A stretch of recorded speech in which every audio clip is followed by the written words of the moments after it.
This week on Click, we go in search of a bit of peace and quiet as we look at the gadgets that can turn it all down a bit. Tech heads in the clouds. We take an augmented peek at London from its tallest building. We'll also ask if Intel's vision of the future is one the rest of us are going to buy into. All that plus the latest tech news and a web for all fans of American TV in Webscape. Welcome to Click. I'm Spencer Kelly.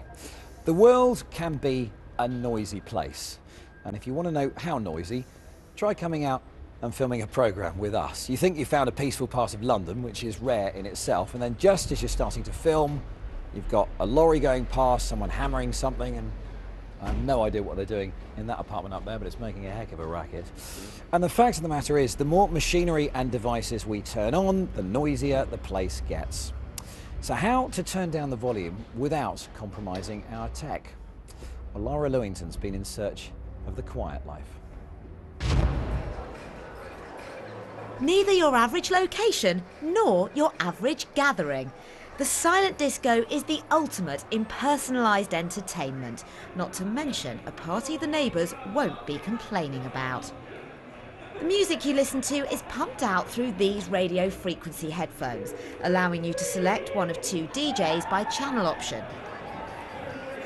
This may not be anything new, but it is one way of choosing the sound that you want to listen to, something that could be useful in life outside of a disco. With more background sound to our lives than ever before, noise pollution is taking its toll. There's recent evidence from studies of aircraft and road traffic noise that it can contribute to high blood pressure, even contribute a small amount to an increased risk of heart attacks. In children also noise has been implicated, aircraft noise has been implicated in children's learning, particularly in hindering their reading. And indeed, World Health Organization research suggests that 3% of deaths caused by coronary heart disease are due to chronic noise exposure. But it's not just jumbo jets. Inside our homes, we have to put up with blaring blenders, whirring washing machines, and kettles so noisy that they can make us feel steaming mad. And that's what's prompted this concept house at London's Ideal Home Show. Aimed at creating an altogether quieter living experience, many of the appliances carry the Quiet Mark stamp. This status is awarded to manufacturers for the quietest product of its type, to help consumers know they are opting for a less noisy device. It's not about being able to hear a pin drop, but just making things as quiet as we can. For instance, a food mixer is never going to be completely silent. But we could create a calmer environment by making less noise. Though some of the tech in here can function without a whimper, a bladeless fan, a fanless computer, there's also a hairdryer over which you can almost hold a conversation. Each appliance averages a reduction in level of between 5 and 25 decibels, which, as sound experts will tell you, means less than half the noise. Decibels are logarithmic, so every third decibel, it almost like a Richter scale, it doubles. So it doesn't sound much, 68 to 74 decibels, but there's a huge difference in terms of how actually you receive the sound and how it impacts you. You've got a whole orchestra of machines that surround you every day, and there's such a layering of sound.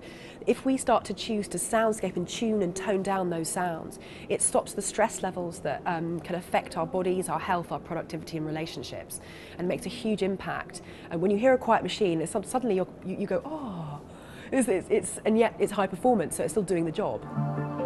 Take a washing machine, for example. One of the causes of noise is the movement of the actual washing load. But this machine's technology uses sensors to keep the drum better balanced, so there will be less vibration and thus less noise. Or this kettle simply has a double layer of insulation, which should save energy as well as keep the volume down.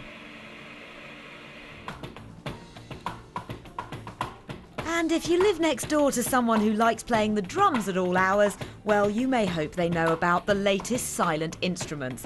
Although it's been over 30 years since the first hybrid silent piano was marketed, the tech inside them is keeping up with the times.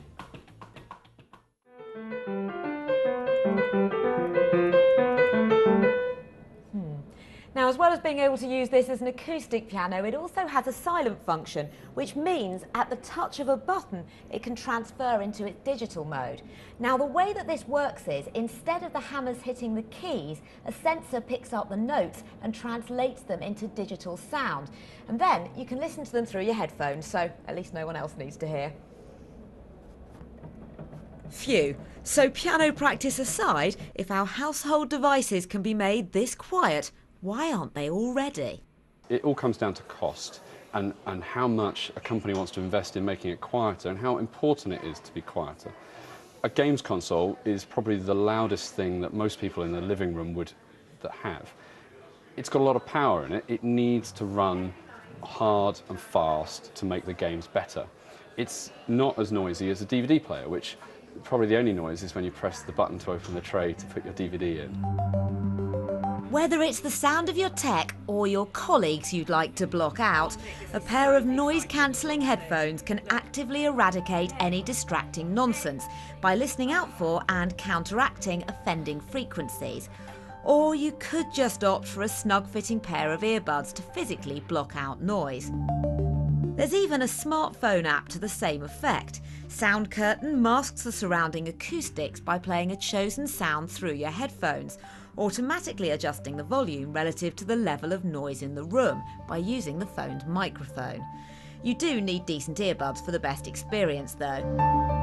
And whilst our tech is a major source of the noise around us, at least it can give you the chance to lose yourself in your own world. Lara Lewington, keeping the peace. Whatever they're doing up there, they're still doing it. Now, one way to escape the noise of the London streets is to get up above them. And that's what we're going to do next, after this week's Tech News. As the conflict in Syria escalates, the government has denied claims it blocked access to the internet for 19 hours.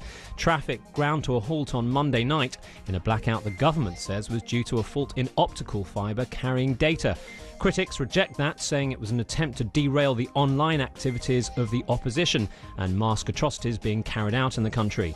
Monitoring companies reported a similar scenario in November as rebels used services like Skype and YouTube to reveal